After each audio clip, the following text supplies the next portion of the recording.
Unity के माध्यम से युवाओं को जोड़ेगी भाजपा। डॉक्टर रमापति त्रिपाठी लौह पुरुष सरदार पटेल की जयंती पर हर विधानसभा क्षेत्र में पदयात्रा निकालेगी भाजपा। भारत सरकार के पूर्व गृहमंत्री लौह पुरुष सरदार पटेल की 150वीं जयंती पर भाजपा हर विधानसभा क्षेत्र में पदयात्रा निकालेगी एवं पदयात्रा के माध्यम से युवाओं को राष्ट्रीय भावना से जोड़ने का करेगी कार्य। गोरखपुर भाजपा जिला व महानगर इकाई की ओर से गोरखपुर सर्किट हाउस में संयुक्त रूप से आयोजित प्रेस वार्ता में मीडिया से वार्ता के दौरान पूर्व प्रदेश अध्यक्ष डॉक्टर रमापति त्रिपाठी ने कहा कि गृह मंत्री के रूप में सरदार पटेल का देश के अखंडता के लिए किया गया कार्य गौरवशाली है। उन्होंने आजादी के बाद स्वतंत्रता के बाद 520 देसी रियासतों का भारत में विलय कराकर ऐतिहासिक काम किया। भाजपा संगठन सरदार पटेल जी की जयंती पर 31 अक्टूबर को रन फॉर यूनिटी का आयोजन देश की एकता का संदेश देती है। सरदार पटेल की इस बार 150वीं जयंती है, जिसको व्यापक स्तर पर समारोह के रूप में मनाने की भाजपा ने तैयारी कर ली है। उन्होंने बताया कि 21 अक्टूबर से 25 नवंबर तक जिला स्तर पर पदयात्रा निकाली जाएगी। हर विधानसभा क्षेत्र में 8 से 10 किलोमीटर लंबी पदयात्रा निकालने की योजना है। पदयात्रा से पहले स्थानीय लोगों में माहौल बनाने के लिए स्कूल कॉलेज में अलग अलग इवेंट गतिविधियां आयोजित की जाएगी, जिसमें निबंध प्रतियोगिता, वाद विवाद प्रतियोगिता, सरदार पटेल की जीवन प्रसंग गोष्ठी, नुक्कड़ नाटक का आयोजन शामिल है। प्रेस वार्ता के दौरान जिला अध्यक्ष जनार्दन तिवारी, महानगर संयोजक राजेश गुप्ता, विधायक प्रदीप शुक्ला, क्षेत्रीय मीडिया प्रभारी नवीन पांडे बच्चा, एम मझवार, इंद्रमणि उपाध्याय आदि रहे उपस्थित। क्या स्थिति है वहाँ? देखिए, बिहार में चुनाव एक तरफा है। बिहार में एनडीए की सरकार बनने जा रही है और नीतीश कुमार जी के नेतृत्व में एनडीए एकजुट भी है और जनता में प्रभाव भी है, क्योंकि 20 वर्षों तक सरकार ने जो काम किया उसको बिहार का आम आदमी महसूस कर रहा है कि बिहार गुंडागर्दी से मुक्त हुआ।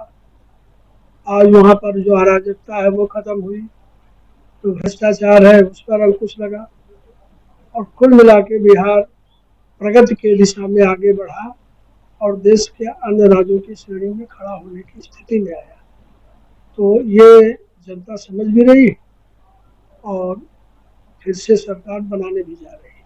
अच्छा, तेजस्वी यादव ने बोला है कि इंडिया गठबंधन जल्दी एक और डिप्टी सीएम का चेहरा सामने लाने जा रहा है। ये क्यों बोल रहे हैं? इसलिए कि जगह जगह सबको लॉलीपॉप मारे। कुल मिला के जो गठबंधन है, इंडिया गठबंधन, मेरी दृष्टि में ठग बंधन है। सभी ऐसे लोग जो ऑलरेडी मुकदमा में वांछित है, स्वयं तेजस्वी यादव पर 420 का भी मुकदमा है, भ्रष्टाचार का भी मुकदमा है, न्यायालय में परीक्षण हो रहा है, उनके और नेताओं पर जो गठबंधन के हैं सब पर है। तो कुल मिला के मैं बिहार गया था, फिर जाऊंगा, मैं इसको ठगबंधन कहता हूँ। ये सब ठगों का एक गठबंधन बना है। बाकी जनता इनको पहचान भी रही, समझ भी रही, इसलिए एनडीए की सरकार वहाँ भारी बहुमत से बनने जा रही है। अच्छा, उधर लालू यादव ने भी कहा है विकासशील इंसान पार्टी जो वीआईपी है उसके जो प्रमुख है मुकेश साहनी, उनको उम्मीदवार उप मुख्यमंत्री के लिए चेहरा सामने ला रहे हैं। क्यों ला रहे हैं? कुल मिलाकर के लालीपाप थमा के सबको संतुष्ट करके सबके वोट बटोरना चाहते हैं, लेकिन ये हास्यास्पद स्थिति है, जनता इसको समझ रही है। तो चुनाव के पहले ही इन पदों का बंटवारा ये स्पष्ट कर रहा है कि हताश भी है, निराश भी है और हार को अंदर से स्वीकार भी कर रहे हैं।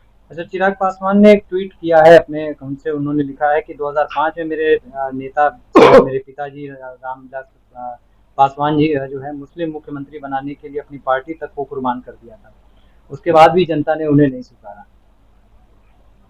जो उनका अनुभव है बोल रहे हैं, लेकिन आज की स्थिति में चिराग पासवान एनडीए के प्रमुख सहयोगी है, घटक है और केंद्र में मंत्री भी है और एनडीए के लिए काम भी कर रहे हैं।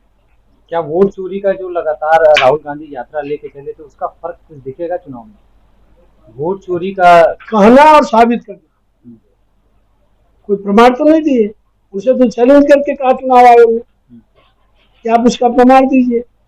तो वो एक अफवाह फैला, चूंकि कुल मिलाकर के विपक्ष एजेंडा से हट गया है।